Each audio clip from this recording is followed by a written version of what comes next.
Hi all, I hope things are well. I thought I'd run through the assignment for this week because we're shifting gears now that we've reached base camp to really moving to learning the fundamentals of mindfulness and of various mindfulness practices to now embarking on your own idiosyncratic journey around many of these tools that we've learned and understandings for why these tools might be helpful as you begin to work on your papers, beginning this week with really zeroing in on what you think you'd like to write about. Importantly, what you come up with this week will be the starting point. About half of you, in my experience, will slightly change what you want to write about as time passes. The other half will stay with it, and you'll want to come up with a final decision pretty soon, because as you begin writing and outlining, if you then change your mind later on, you have a bit more work in front of you. So I'm very much interested in helping you zero in on what you'd like to write about in the next week or two, really leading up to spring break. Also, this week we put together, and some of the assignment is really just to bear certain things in mind, because that will help inform when you're writing the paper the nuts and bolts of how we're going to be integrating mindfulness and the practice of mindfulness into the topic that you're going to be writing about. So I'm going to run through aspects of this week's assignment and zero in on some of what I just spoke to in terms of where you might want to pay especially close attention to it. So first, there's 3 readings this week, and one that harkens back to the other week. The 3 readings this week are the chapter on listening, the chapter on movement, mindful movement, and the chapter, The Voice in Your Head, from Michael Singer's book, The Untethered Soul. You'll find Michael Singer's chapter in the field guide, the handout that has the green cover. Now, for each of these, because we're going to be spending more time thinking about and working on our outlines and then our papers, the assignment for many of the readings will be to drop in on a few key questions that can become relevant, or considerations that can become relevant and part of our class discussion. So for each of the 3 chapters that you're reading, you're going to put together 3 answers to 3 very simple questions, and to state them succinctly. One is, what did you learn, or what was clarified for you in that particular reading? The second is, what did you learn that you could integrate into your week, and as you might anticipate, and then do so? And then 3, what question or observations do you have that you might want to ask in class? And that's intended to actually prime discussion in class, so that you come to class with questions on your mind. Now, there's a video this week. A couple weeks ago, we had the video by former student and now attorney practicing law and sharing mindfulness with lawyers, Christina Sava. This week is with David Stuzen, and I think you'll find that discussion with him to be a very helpful one, a very interesting one, and also at the end, he guides a practice, and I think you'll find that to be useful and beneficial. Be prepared to discuss something that you found interesting from David's interview. So, you've got those notes in the back of the field guide, and I would suggest that in addition to what you submit as answers to the questions regarding the chapters, that you might want to come into class with these items to discuss top of mind by writing them down and bringing them with you in the field guide. All right, now you've got the spiral diagram in class. We went through the spiral demonstration, and you've taken home the spiral form, and at one time this week, and you'll sort of know it, I think, when it happens, because it'll be a slightly bigger spiral than might be typical. You'll want to, as close in time to the event, then fill out the various blanks on the spiral form, drawing upon our class working with the spiral on the whiteboard, and come to class prepared to discuss your spiral, because as we'll see, it is not only something that can be useful to help cultivate greater mindfulness, it's also its own mindfulness practice. Then we've got the mindfulness practices for this week. So in addition to the readings that we always have, we've got your mindfulness practice. And there's 3 this week. Importantly, as we're at base camp and we're journeying on, it's freestyle mindfulness practice. So body scan, focused attention, open monitoring, mindful self-compassion. Practice what you wish to practice. And this might be because you want to sort of work on certain practices that you didn't quite maybe get enough practice with, or it might be that there's a practice or 2 that have been the ones that resonate most with you, and you'll want to zero in on those.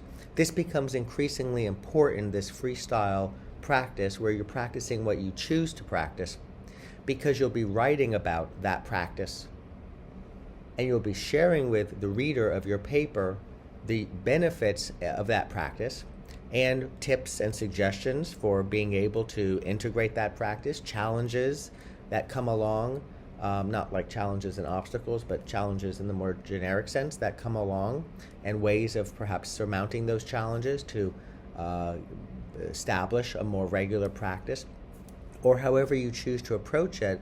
But you're not writing about the practice from information you're going to read about the practice. You're going to be writing about the practice primarily from your direct experience knowing that practice. And so this is why it is that you'll be choosing what you will be practicing, because it will connect with your paper in a way that will be helpful to you. In addition to that, you'll continue to practice the PMP.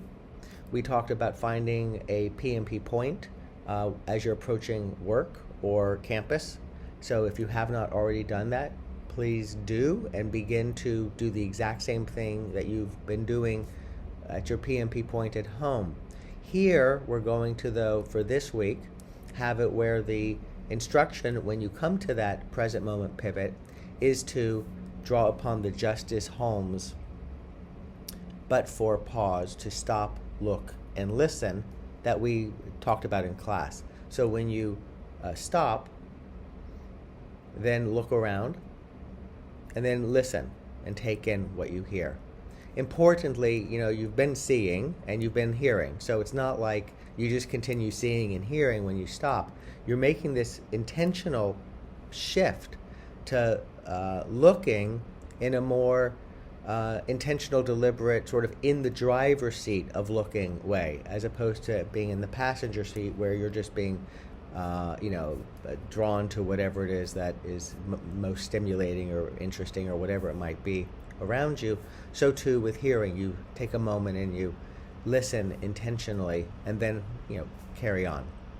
The third that we've been talking about, and I've shared with you to begin to do on your own without really any instruction other than what you've read in one of the chapters, a couple of pages that were set out for you, is the do not interrupt practice. And so this week, practice it in earnest. That is, set aside one day where you form the intention on that day to not interrupt people that you're in communication with. We'll talk about your experience in class. So please have it where one day the intention, however it plays out, that's what we'll talk about, but the intention to not interrupt someone while they're talking, and to do this for the course of the day, so it'll follow you through different types of conversations, personal and professional. Okay, as a reminder and review, you've got opportunities for insight that bring together demonstrations that we have explored over the course of the semester thus far.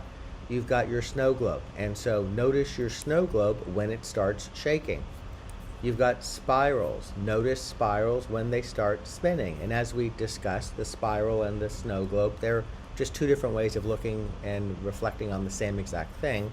And there's also notice where you are on the landscape of the mind, and that too folds right into spirals and snow globes. So when you see on the class website these 3 items, they are really the exact same thing, but teased out and conceptually imagined and diagrammed, etc., from slightly different views. And again, this is where you can, understanding all of them, draw upon the one or the ones that naturally resonate with you. And the comment is, as you do notice the snow globe when it's shaking, the spiral when it's spinning, as you realize where you are on the landscape of the mind when you are off the freeway of flow, distinguish challenges and obstacles. That is to be able to say, oh, this is the challenge that set it in motion, sort of. That is to say, it was an event prior to the spinning of the spiral and the shaking of the snow globe. But it's the obstacles, and what are the obstacles that are arising that are really the source of the agitation, the shaking, the spiraling. And this, of course, is where the spiral diagram this week will help put this together for you even more cemented than it might be at this moment. And while you're doing that, as you're looking out for challenges and obstacles, be on the lookout for recurring patterns. A couple of weeks ago, we raised, and in some of the readings, you had raised this idea that there are patterns that we can begin to notice. Patterns, and in the webpage, I say, as examples, beliefs, thoughts, feelings, assumptions, judgments, preconceptions, to begin noticing these patterns that arise not just in one type of situation, but the patterns arise across many different types of situations, and that suggests perhaps it's not the challenging situations, but rather the obstacles that follow us where we are, where we may find ourselves. And then there's just a reminder, it's not a nothing that you need to do, but the but-for pauses that we practice. Stop, and we talked about stopped in class. Drop the story, feel the energy. We talked about that in class. The Justice Holmes, that's being brought into this week's present moment pivot, and noticing something new, the one that came from chapter 5 that we'll spend a little bit more time with. So I hope this is helpful.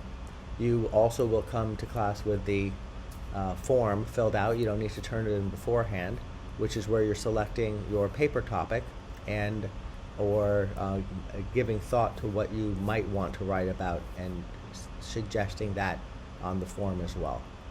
All right, if you have any questions, please let me know.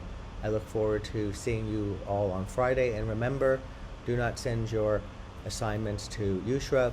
Send them to me and to Kem. All right, wishing you well.